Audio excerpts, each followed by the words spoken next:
Dear beautiful souls, I recently asked myself, after so many years of speaking to different people with different experiences, I asked myself, why are the questions not getting deeper? And I realized actually that people who say they seek God, that if they don't have a meditation practice, they cannot ask profound questions. Because through meditation practice, through direct experience, new questions open up, questions you wouldn't have asked yourself before. Because if your set framework of what you perceive as reality is your current ego mindset, and you cannot transcend it because you're not actually applying proper meditation exercises, then of course you won't touch any direct experience that is related to closing in on the divine, that would in a way imbue you with divine nectar that would inspire you to ask even deeper and to seek even deeper. So I would like to encourage all of you to understand that through your practices, through the direct experience of mystical insight, of vision, of inspiration, further questions will arise, and these further questions will lead to deeper spiritual practice that in return then again lead to deeper questions, and these deeper questions again lead to deeper spiritual practices. Now, if you understand this, at some point there are no questions left.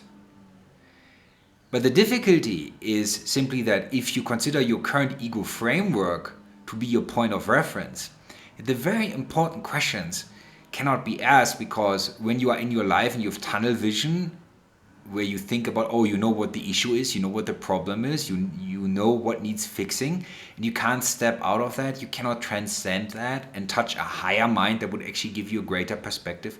And this is actually the issue. The issue is never the issue that you're facing. The issue is seeing the difficulty that you're facing from a limited perspective. So if you do not step out, you will not be able to ask the proper questions to rattle your cage, to break the current framework down, to seek liberation, to actually surpass your current experience. Tunnel vision is a big issue, and the more we think we are important, the more self-importance there is, the more focus on our so-called problems there is, then the bigger the tunnel vision is. And therefore, any good spiritual facilitator and any decent psychotherapist will ask questions to, in a way, offer you mini confrontations that irritate your ego but break the tunnel vision, so you have a chance to get inspired by something greater than your current localized mind that is self-referential and it traps you in a box. So then it's important to understand that the right questions to ask to get closer to God arise through the practice itself. So instead of sometimes pestering spiritual teachers with hundreds of questions and repeating the same questions over and over, why not repeat practice over and over? And then new questions arise, and then the teacher can actually answer on a more profound level. Because sometimes people think, well, the teacher is repeating what he's saying all the time. Maybe he doesn't know more.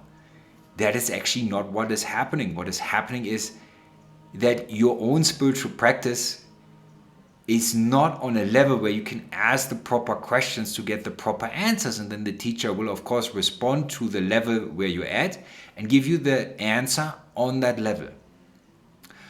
So practice and asking questions and having spiritual dialogue go hand in hand. If the practice is weak, the dialogues will lead you nowhere. They will not really progress you. So the focus on speaking about spirituality, discussing spirituality, will lead to a looping. And it's very important to break this loop through your meditation practice. And then when something arises that is profound, questions are gonna get deeper, and a teacher can respond to you on a much deeper level. Contemplate about this, my friends. Be well.